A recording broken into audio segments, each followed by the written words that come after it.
shit like that. And then she's like, I have a skinny husband. And then he's like, yeah, I bet you have a lot of kids too. And she's like, what the fuck you mean by that? What the fuck you mean by that? You think I'm a bad mother? And he's like, no. But he actually really reacts well to that, because I hate it in movies and shows where people just like, what do you call that? Like not accelerate, not elevate, but like escalate things, you know, to the next level, like for no fucking reason. But he's just like, no, I didn't mean that. I think you'd be a good mom. You can have like 20 kids and it'll be great. And she's like, oh, you really mean it? And then she starts talking about how, like, when because before, I think she was talking to one of her friends. Oh, this is another thing I was going to say about the movie. So, you know what's funny is that this movie is totally pro, what is that called, the Bechdel test or whatever, or whatever that test is, where it's like, oh, movies have more than one female character that talk to each other about more than a man and shit like that. This totally passes the test, because these women talk to each other about everything, you know, like, there's like a whole group of them, and they just live together, and they talk together, and they do all this. And then, but not that I give a fuck about the Bechdel test, because it's just like, look, you can have a movie that passes the Bechdel test and still be like fucking sexist as fuck, and you can have movies that don't pass it and they're totally fine. So it's like, whatever, but it does pass it, so if you care, you care, whatever. So anyways, I'm trying to hurry it up because there's so much. Now I'm like actually remembering the movie, and I'm like at a fucking hour, and the door could open at any moment. Anyways, where was I? So, yeah, there was another part where she was in the room. This is before Black Annie and all of them got killed. And, they're in a room. They're, like, in this little motel room where they live or whatever. There's, like, 4 of them in there. And she's telling a story about how, like, oh, I came from, Ireland, even though she doesn't have an Irish accent at all. But I think she said something about she came over when she was 8 years old or something. So, okay, whatever, fine. Maybe she you know. But, so she's like, oh yeah, we used to live in a little cottage by the sea, like in Ireland, and they're like, oh, that's so nice, that's so great, and like, we were born on the streets, like, we ain't never seen the sea, you know, we don't see green, we just see this fucking nasty-ass factory town, and, she's just like, oh, but it was a famine, and shit like that.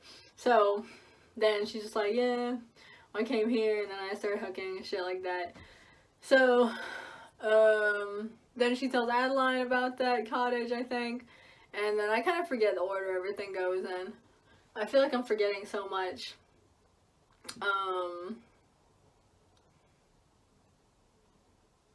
Anyway, let me skip ahead, because I don't want this to go too long. I've already sat in this stupid tub long enough. I need to actually take my clothes off, take a shower, not on camera, and just fucking get in bed. And, you know, get this cat in my room with me. Anyways, so let me fucking hurry it up, and then I'll probably remember the whole rest of it out of order.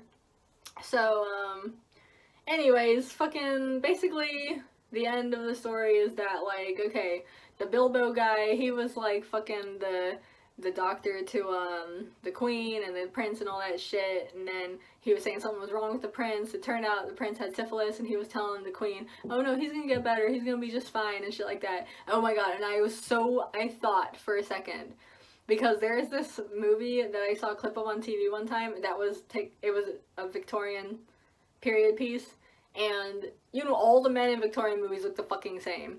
So this guy was laying on the couch, and he was like, I think he was sleeping, or maybe he wasn't sleeping, maybe he was just like laying there looking like he was asleep. But anyways, the point is, there was a doctor there, and the doctor was like, oh yeah, he's fine, he's just depressed. But he didn't say the word depressed, he said melancholy. He's like, this guy has a case of the melancholies or whatever. And he's like, you should put him in the crazy house for like 4 days, 3 or 4 days or some shit, and see if he like snaps out of it. Basically that's what he said. He said it in a more Victorian era way. But if anybody ever, I always wanted to know what that movie was, and I was like, this is, what movie is it? Maybe this is the movie. But it wasn't. It fucking wasn't. So, if you've seen that movie, let me know what it is, because I really kind of want to know. Or maybe it's a TV show, and then in which case I'm fucked, because TV shows go on for like 1,000,000 seasons. But anyways, so, he tells the queen that everything's gonna be cool and everything's gonna be fine. But then, like, secretly, when he's talking to Adeline by himself, he's just like, yeah, no, he's a fucking goner, like, he's dead. And then, like, there was this, like, big party thing, this big fundraiser shit that all the surgeons were having, all the doctors, so that they could like try to get money from like all the rich people and shit. And they're like, they brought out like the Elephant Man, and they're just like, look at the Elephant Man, we can cure him. But it didn't look like he was being cured. He was still the Elephant Man. But they're just like, look what we can do. Give us money. And then the next scene, everybody's writing checks like and shit like that. And then anyways, basically, let me skip to the end. So, oh my god, I'm almost at an hour. My phone is just gonna fill up in the worst way. Basically, Bilbo turns out to be motherfucking Jack the Ripper. And, he gives some fucking weird speech about, like, I am the 20th century, and, like, I guess he's supposed to be an egomaniac. He's just, like, so into himself. He's just, like, and then he goes in the room. Oh, and I forgot, one of the hookers is, like, a lesbian, which is really funny. And she brings this French girl, and the French girl's, like, staying in the same room with Mary Kelly. So basically, Mary Kelly, supposedly, she, like, gets away, and the French girl, like, killed in her place. And that was so gory. Her whole body was, like, split open and shit like that. It was pretty fucked up, but I liked it.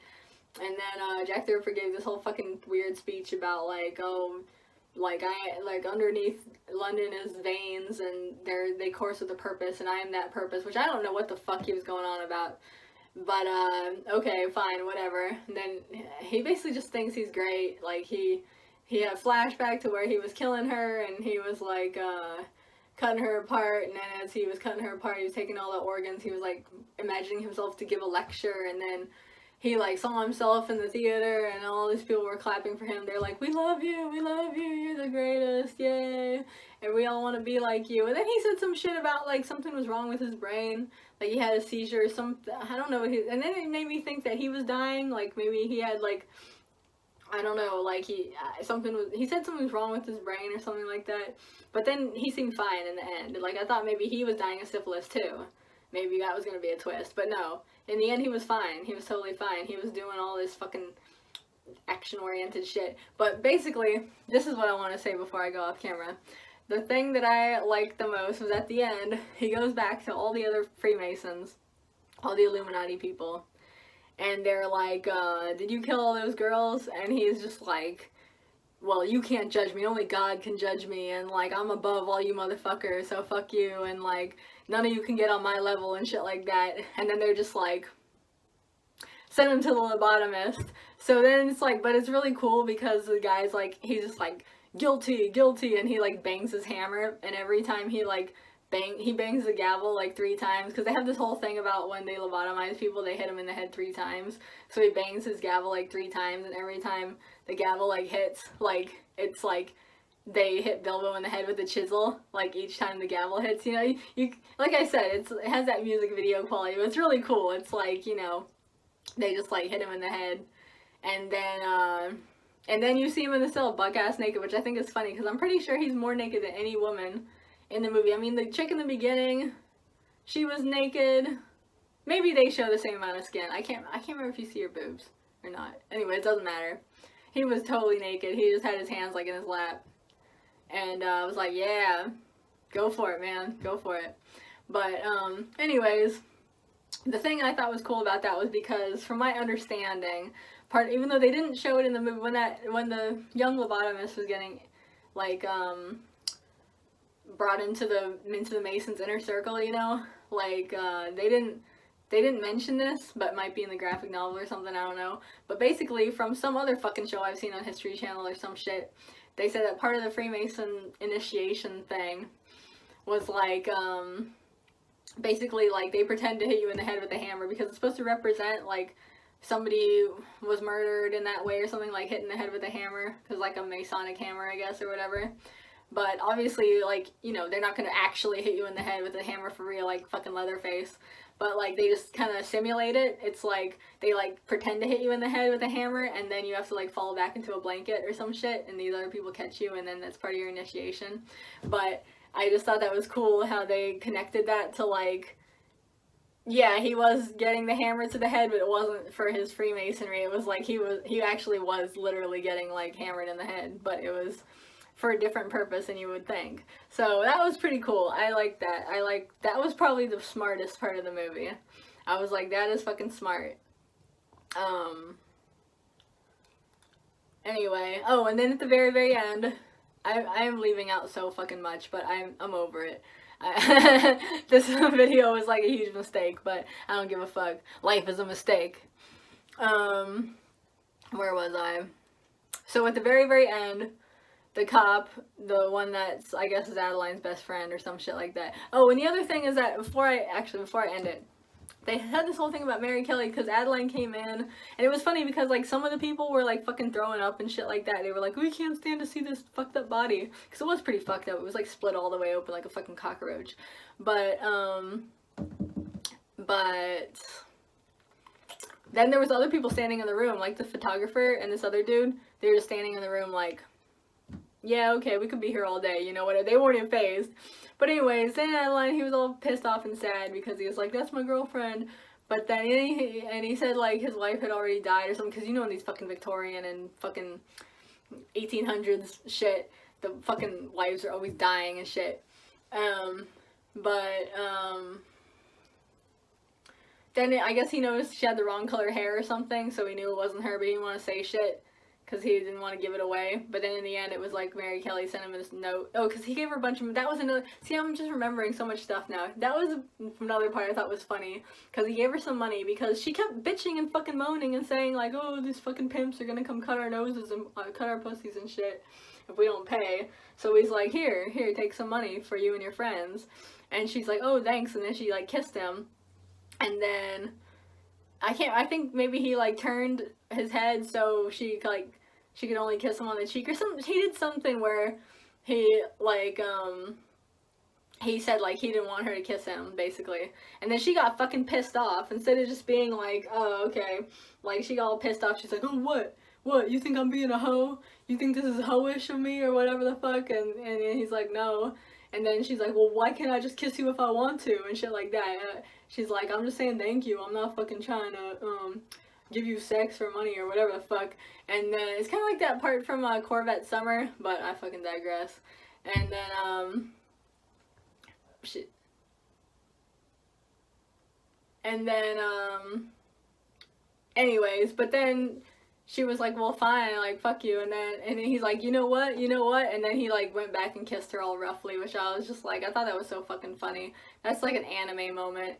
Like, I feel, that's, like, something that would happen, like, in Degrassi or something like that. Like, I was just like, okay, get all your little 14-year-olds, your little 15-year-olds out here, you know, for that shit.